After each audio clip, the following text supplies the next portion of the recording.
there. Paul Rieckhoff, I want to bring it back to the president's alleged comments about military troops, again, corroborated by a number of news sources. I talked to Admiral James Stavridis on Sunday, the former Supreme Commander of NATO.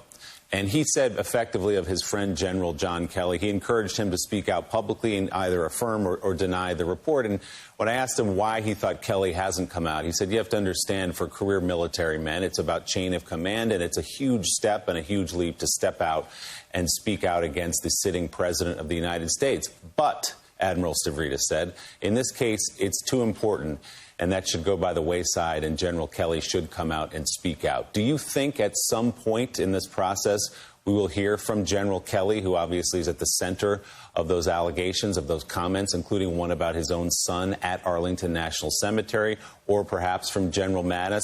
Is this a moment where those men might step forward and speak about this issue?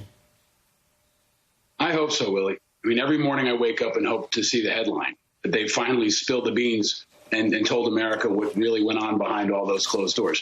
This is the time, right now, this week, this month, the time for General Kelly, General Mattis, General Dunford, anybody who's been in uniform and close to him to speak out and tell the American people what they need to know in defense of our troops and our national security. Trump has no honor. He has no integrity.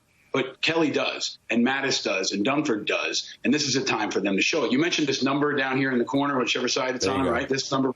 Yep. About 10% of those, maybe 20% of them are veterans, right? Veterans were continue to be hammered by the COVID virus. It's infiltrated our military, and they've tested hydroxychloroquine on dying veterans. That's how little respect Trump, Secretary of the VA Wilkie, and this administration have for our veterans, is that they tested hydroxychloroquine on dying veterans, and they've only tested about 600,000 of them. Since the pandemic began, the VA has only tested 600,000 veterans at the VA. So if they care so much, why are those numbers where they are? The numbers speak for themselves, and that's one of the numbers that nobody's really paying attention to.